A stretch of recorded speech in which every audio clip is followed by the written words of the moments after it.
कर दे, छोड़ दे। जिन बातों से गुरु दुख पावे उन बातों को दूर भगावे। उनको फेंक देते, कितना अच्छा लगता, छोड़ दे उन सब चीजों को। अब जैसे शुगर के मरीज को अब मीठा तो अच्छा लग गया उसने, और डॉक्टर कहे भाई शुगर तो मरीज ये मीठा नहीं खाएगा, ना मिठाई ना चीनी, और वो फिर भी डॉक्टर की आज्ञा का पालन नहीं करता तो मरेगा फिर, और क्या इलाज है। तो चीनी मीठी तो लग रही है, इसमें कोई शक नहीं, मीठी भी है, लेकिन उसके लिए विष है। तो ऐसे ही भक्ति मार्ग में गुरु जी की आज्ञा का पालन ना करना विष के तुल्य है, आपकी भक्ति को नष्ट कर देता है। गुरु के सम्मुख वचन ना कहे सो ससरैनी गैनी सुख ले। गुरु जी के सामने एंड बैंड नहीं बोले, क्योंकि गुरु जी के सामने जैसे भगवान के पास जाना होता है ऐसे ही दृष्टिकोण से आना चाहिए। अपनी फरियाद करे, जो भी आदेश हो श्रोधार्य करे और चल पड़े, चाहे मन कुछ भी सोचता रहे, क्योंकि परमात्मा अंतर्यामी है, आपके सब दुखों से परिचित है, और वो आपके जितनी श्रद्धा आपकी होगी उतना ही निवारण आपको साथ साथ रिजल्ट देते रहेंगे। तो आपने समर्पण और श्रद्धा बढ़ानी है, उसके बढ़ाने के लिए आपको यहां बुलाया जाता है, भक्ति कराई जाती है, दान पुण्य करवाया जाता है, सेवा करवाई जाती है, ताकि आपकी श्रद्धा जितनी बढ़ेगी उतना ही प्रभु आपके संकटों का निवारण समांतर करता रहेगा। अब जैसे आप यहां आए और आते ही आपको ठीक कर दिया, आप ना हो भूल गए भी यहां, क्योंकि हमने देखे झाड़े लवानी है, झाड़े लवाए लाया, हो गया, आराम हो गया, बस ये क्या वहां जाना नहीं भूल कर फिर। तो यहां आते भी आपको सुख दिया जा सकता है, लेकिन ये परमात्मा चाहते हैं कि ये बच्चा आते कुछ तो राहत अवश्य देगा, ताकि आपका विश्वास बने। और आप पर आज कलयुग में आगे हो इतने पाप है, गिनती नहीं। एक सुख थोड़ा बहुत मालिक अपनी तरफ से अवश्य देता आपको, फिर 100 संकट और हैं भी तो आपके ऊपर बैलेंस, वो भी निवारण करवाने हैं। तो फिर आपको बुलाया जाता है कि आप महीने में एक बार अवश्य आइए। आपको बुलाने का क्या तात्पर्य है कि यहां आने से आपको बहुत पुण्य मिलता है, आपको बहुत भक्ति लाभ होता है। आप बच्चे हो, आपको मालूम नहीं, ये दास डॉक्टर है, जो भी आपको कैसे कैसे आपके अंदर शक्ति प्रवेश करवानी है, प्रभु की पुण्य कैसे प्रवेश करवाने हैं, फिर ये ज्ञान आपके हृदय में पहुंचाना है। और जिस दिन आपकी श्रद्धा पूरी हो जाएगी, आप सपने में भी दुखी नहीं होगे, ये सत्कर मान लेना। क्योंकि पाप जब बढ़ जाते हैं, दिन में भी दुखी, सोए फिर भी दुखी, क्यों सपने भी बुंडे बुंडे आवे। और जब आप भक्ति करोगे, ढंग से लग जाओगे, आप वैसे भी सुखी, और स्वप्न में भी परमात्मा की भक्ति है, आरती करते होगे, कभी मंत्र कर रहे होगे, कभी मेरे गुरुदेव भगवान ये गा रहे होगे, स्वप्न में भी सुखी, यानी भक्ति स्वप्न में भी हो रही होगी। गुरु से शेष करे चतुराई सेवाहीन नरक में जाई। ओह, जो गुरु जी के सामने चतुरता करता है, छल कपट करता है, उसकी जो सेवा है यानी वो पूजा समाप्त हो जाती है, धन भक्ति का, और कहते हो नरक में जाई, नरक में डाल दिया जाता है। शेष होए सर्वस नहीं वारे, हिये कपट मुख प्रीत उचारे। शेष होके और समर्पण नहीं किया तो क्या का काय का भगत वो, और हिये कपट मुख प्रीत उचारे। अंदर तो दोष है, ऊपर तो मीठा बोला है, ये भगवान को पसंद नहीं। सो जीव कैसे लोक सिधाई, बिन गुरु मिले मोहे ना पाई। गुरु से कपट करे चतुराई, सोहन सा भव भर में आई। गुरु से कपट शेष जो राखे, यमराज जाके मुगदर चाखे। गुरु जो जन गुरु की निंदा करही, शुक्र समान गर्भ में पढ़ही। गुरु की निंदा सुने जो काना, ताको निश्चय नरक निदाना। अपने मुख निंदा जो करही, परिवार सहित नरक में पढ़ही। अपने आप क्या बताते हैं परमात्मा के, अपने गुरुजी की निंदा यदि कोई कर रहा है तो भी आपने सुननी नहीं चाहिए। यदि गुरु की निंदा सुने जो काना, ताको निश्चय नरक निदाना। जिसने गुरुजी की निंदा कान से भी सुन ली किसी नालायक ने, कहते हैं तो भी तू नरक में जाएगा, तेरा नाम खंड हो जाएगा।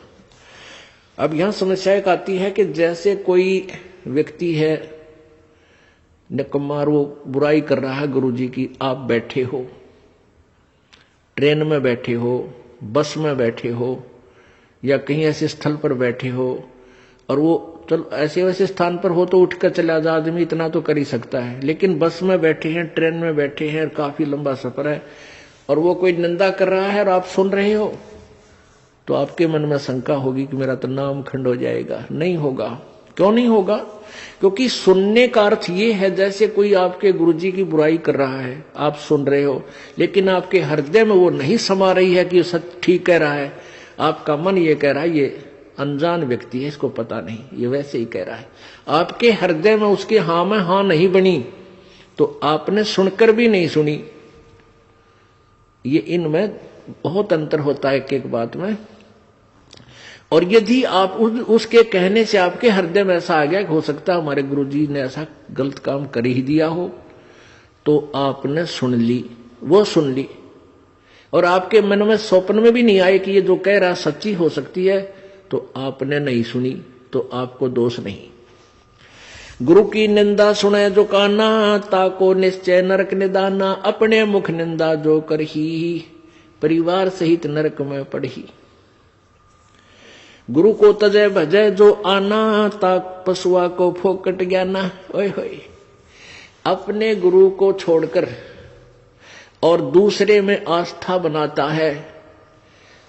अब जैसे आप किसी भी कोई भी आपको इस भक्ति मार्ग का ये ज्ञान दास से सुनकर आपको कोई सुना रहा है भक्त, और आपकी श्रद्धा उस भक्त में हो जाती है, वो हो तो बहुत अच्छा है, बहुत प्यारा है, उससे के चरण छूने लग जाए, उसी के ऊपर आसक्त हो गए, तो आपका गुरुजी से नाम खंड हो गया। इस दृष्टिकोण से परमात्मा कहते हैं गुरु को तजय भजय जो आना, ता पशुआ को फोकट ज्ञाना। उस पशु ने को कोई ज्ञान नहीं है, वो भक्त नहीं है। जो अपने गुरु को छोड़कर दूसरे में ठीक श्रद्धा बनाता है, उसमें आसक्त होता है, उसी को पूजा शुरू कर देता है। अब पुण्यात्माओं, एक एक पॉइंट पे बहुत गहराई सोचना है। अब कोई भक्त ज्ञान सुना रहा है, बहुत अच्छी बात है, उसके द्वारा सुने ज्ञान पर अमल करे और उससे कहे भाई मुझे भी गुरुदेव के पास ले चलो, मेरा कल्याण करा दो। और आपने नाम ले रखा है और फिर कोई चर्चा चलती है, ऐसी कोई बात नहीं, फिर भी सुनो। और कोई पुराना भक्त है, वो अच्छी अच्छी बातें बताएगा तो बहुत अच्छी बात है, गदगद हो जाओ कि मेरे गुरुजी ने कितना अच्छा ज्ञान दिया हुआ इस बच्चे को, भाई को, बहन को, और ये सब गुरुजी का ही दिया हुआ ज्ञान है, इसका नहीं है। तो उसमें आपको एज ए भाई यानी गुरु भाई गुरु बहन, तो आपकी श्रद्धा हो सकती है, लेकिन अन्य दृष्टिकोण से, क्योंकि हम फिर उस पर इतना आसक्त हो जाते हैं, उसको फिर प्रणाम करने लग जाते हैं, बड़ा अच्छा भगत है। तो ऐसे ये बीमारी हमारे भगत समाज में पड़ी रही और इसका लाभ ये काल उठा गया। जैसे कमाल था, कमाल वो मुर्दा जिंदा किया था प्रभु ने। एक दरिया में बहता हुआ मुर्दा शव जा रहा था 12-13 वर्ष के बालक का, और एक शेख तकी था सिकंदर लोधी, दिल्ली के बादशाह का धार्मिक पीर। वो कबीर जी से ईर्षा करता था, और कबीर परमेश्वर जी की कृपा से सिकंदर लोधी दिल्ली के सम्राट का असाध्य रोग दूर हो गया था, जो शेख तकी से भी नहीं हुआ था, किसी से भी नहीं हुआ था। जिस कारण से सिकंदर लोधी की आस्था कबीर जी में घनी हो गई थी। और वो जो पहले वाला जो वो परमानेंट उसका गुरु था धार्मिक मजहब की तरफ से, वो शेख तकी था। तो उस शेख तकी ने जब देखा कि कबीर जी में, मेरे सम्राट की, मेरे शिष्य की कबीर जी में ज्यादा श्रद्धा होगी है, तो ईर्षा करने लग गया कबीर जी से। उसको नीचा दिखाने की चेष्टा में उसने कहा कि राजा या तो तू बाज आ जा, और नहीं तो मैं, तो एक काफिर को गुरु बना लिया तूने, एक हिंदू को गुरु बना लिया, मैं तेरी पूरे मुसलमान समाज में तेरे बारे में बताऊंगा और सबको तेरे विरोधी कर दूंगा। अब राजा चिंतित हो गया कहीं तेरे राज को खतरा ना हो जाए। तो परमात्मा के सामने उसने अपनी प्रार्थना रखी। कबीर जी ने कहा भी ठीक है। तो शेख तकी ने क्या शर्त रख दी कि मैं जब इसको मानूंगा ये भगवान है, अल्लाह का नबी है, कोई मुर्दे को जीवित कर दे। तो परमात्मा ने जो अपने भगत की टेंशन दूर करनी थी सिकंदर लोधी की, तुरंत कर दी। जिस दरिया के किनारे वो खड़े थे वहीं पर एक मुर्दा बच्चे का शव बहता हुआ आ गया। कुछ कबीले ऐसे होते हैं, ना तो वो गाड़ते जमीन में, ना सभा करते, वो जल प्रवाह कर देते हैं। मृत्यु होने के बाद के पशु जीव जंतु इसके शरीर का मांस खाकर दुआ देंगे। ऐसे सुसज्जित एक बना करके प्लेटफार्म सा, फ्लोट सा, एक घास फूस का जो तैरता रहे ऐसा बना देते हैं, बेड़ा सा, उसके ऊपर शव को लुटाकर और चलता कर देते। तो उसी समय वो लड़के का शव आ गया। परमेश्वर कबीर जी ने अपनी शक्ति से उसको जीवित कर दिया था। तो सभी ने कहा कमाल कर दिया, कमाल कर दिया। उसका नाम कमाल रख दिया और उस बच्चे को अपने साथ अपने बालक रूप में, शिष्य रूप में रख लिया। अब वो युवा बालक हो गया। कुछ दिनों के बाद 10-15 साल में 20-25 वर्ष की आयु का हो गया।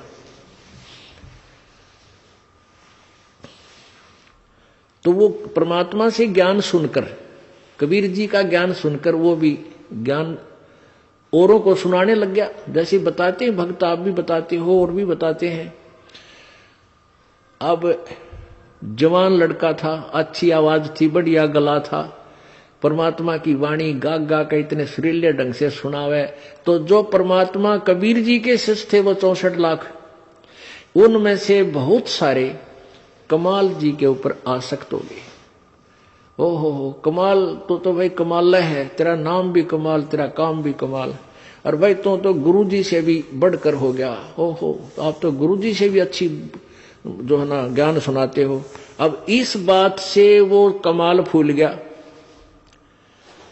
वो यानी उसमें अभिमान छा गया। और कबीर जी परमात्मा उसको बार बार धिक्कारते थे, उसको धमकाते थे कि निकम्मे तू अपना कर्म बना ले और प्रभु मत बनाए। लेकिन ये प्रभुता की भूख इतनी बुरी होती है, जीव नरक जाना स्वीकार कर लेगा, प्रभुता छूटे नहीं। कहते हैं राज तजना सहज है, सहज त्रिया का नेह, और मान बढ़ाई ईर्षा दुर्लभ तजनाई। और जब तक ये नहीं तजे जाएंगे इतना भगवान नहीं मिला। तो हम निकले भगवान के लिए, हमें पता है मनुष्य जीवन मिला भगवान प्राप्ति के लिए, और फिर उसमें कोई वस्तु बाधा उसने फेंक दे तुरंत तोड़ के, उसको एक तरफ फेंके तो भगवान मिला। लेकिन उस कमाल ने परमात्मा के आदेश का पालन किया नहीं, तो प्रभु ने उसको धमका दिया।